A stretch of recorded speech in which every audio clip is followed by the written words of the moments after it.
السلام علیکم ورحمۃ اللہ وبرکاتہ۔ بسم اللہ الرحمن الرحیم۔ یا مقلب القلوب ثبت قلبی علی دینک۔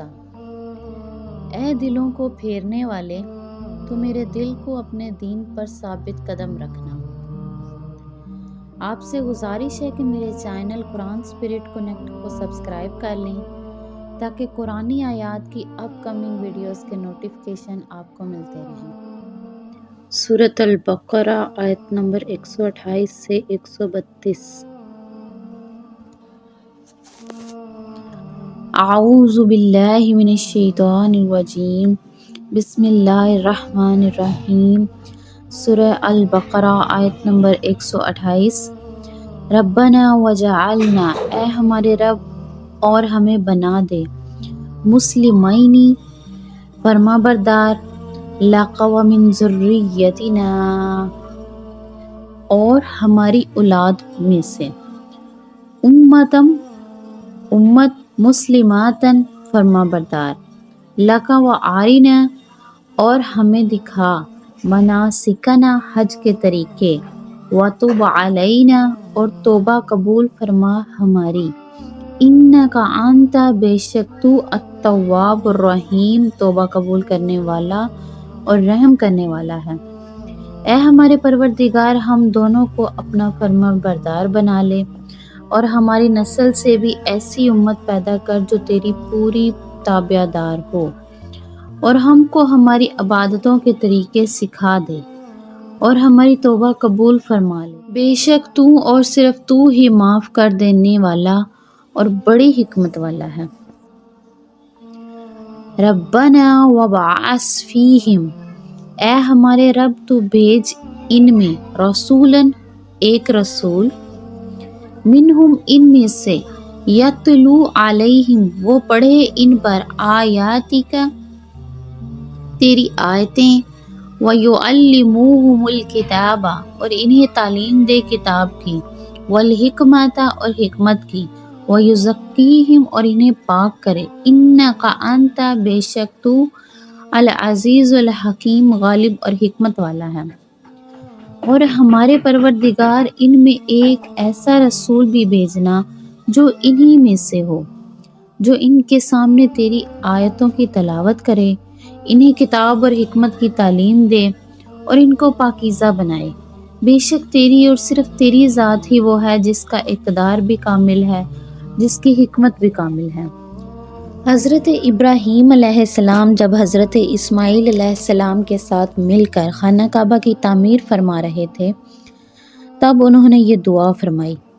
یہاں اس دعا کو نقل کرنے کا مقصد ایک تو یہ دکھانا ہے کہ انبیاء اپنے بڑے بڑے کارنامے پر بھی مغرور ہونے کی بجائے اللہ تعالیٰ کے حضور اور زیادہ عاجز و نیاز کا مظاہرہ کرتے ہیں، اور اپنے کارنامے کا تذکرہ کرنے کے بجائے اپنی ان کوتاہیوں پر توبہ کرتے ہیں جو اس کام کی ادائیگی میں ان سے سرزد ہونے کا امکان ہو۔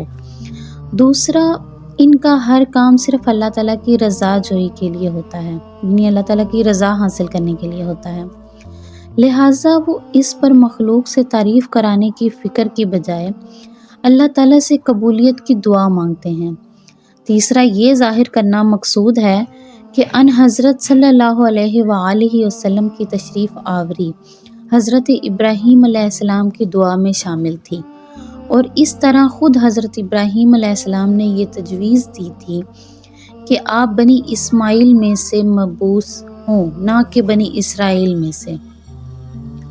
اس دعا میں حضرت ابراہیم علیہ السلام کی زبان سے حضور اقدس نبی کریم صلی اللہ علیہ وآلہ وسلم کی تشریف آوری کے بنیادی مقاصد بھی بیان فرما دیے گئے۔ ان مقاصد کو قرآن کریم میں کئی مقامات پر بیان فرمایا گیا۔ وَمَن يَرْغَبُ، اور کون ہے جو منہ موڑے، عن ملت ابراہیم، دین سے، ابراہیم کے دین سے، الا من، سوائے اس کے، سفیہ نفسہ، بیوقوف بنایا اپنے آپ کو، سفیہ بیوقوف بنایا، نفسہ اپنے آپ کو، وَلَقَدِ اصْطَفَيْنَاهُ، اور بے شک ہم نے اس کو چن لیا، فی الدنیا دنیا میں، وَإِنَّهُ اور بے شک فی الآخرات آخرت میں، لَمِنَ الصَّالِحِینَ نیکوکاروں میں سے ہوں گے۔ اور کون ہے جو ابراہیم کے طریقے سے انحراف کرے سوائے اس شخص کے جو خود اپنے آپ کو حماقت میں مبتلا کر چکا ہو۔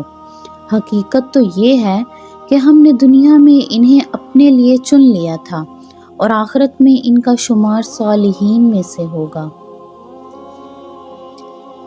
اذ قال اور جب کہا اس کو، لہو اس کو، ربہ اس کے رب نے، اسلم تو سر جھکا دے، قال اسلمت تو اس نے کہا کہ میں نے سر جھکا دیا، لربی اپنے رب کے لیے، العالمین تمام جہانوں کے رب کے لیے۔ جب ان کے پروردگار نے ان سے کہا کہ سر تسلیم خم کر دو تو وہ فوراً بولے میں نے اپنے رب العالمین کے حکم کے آگے سر جھکا دیا۔ یہاں سر تسلیم خم کرنے کے لیے قرآن کریم میں اسلام کا لفظ استعمال فرمایا، جس کے لفظی معنی سر جھکانے اور کسی کی مکمل تابع فرمانی کرنے کے ہیں۔ ہمارے دین کا نام اسلام اس لیے رکھا گیا ہے کہ اس کا تقاضا یہ ہے کہ انسان اپنے ہر قول و فعل میں اللہ تعالیٰ ہی کا تابع دار بنے۔ حضرت ابراہیم علیہ السلام چونکہ شروع ہی سے مومن تھے، اس لیے یہاں اللہ تعالیٰ کا مقصد ان کو ایمان لانے کی تلقین کرنا نہیں تھا۔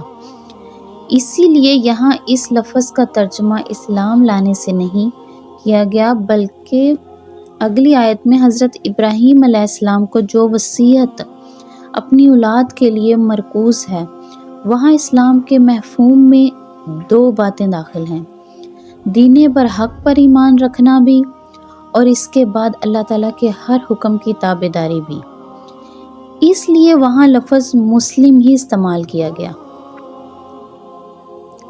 وَوَصَّى بِهَا اور وصیت کی اس کو ابراہیم علیہ السلام کو، بنیہ و یعقوب یعنی اپنے بیٹے اور یعقوب، یا بنی اے میرے بیٹو، ان اللہ بے شک اللہ اصطفیٰ چن لیا، لکم الدین تمہارے لیے دین، فلا پس نہ، تموتہن ہرگز مرنا، الا وانتم مگر تم، مسلمون مسلمان تھے۔ اور اسی بات کی حضرت ابراہیم علیہ السلام نے اپنے بیٹوں کو وصیت کی اور یعقوب علیہ السلام نے اپنے بیٹوں کو کہ اے میرے بیٹو، اللہ تعالیٰ نے یہ دین تمہارے لیے منتخب فرما لیا ہے، لہٰذا تمہیں موت بھی آئے تو اس حالت میں آئے کہ تم مسلم ہو۔ صدق اللہ العظیم۔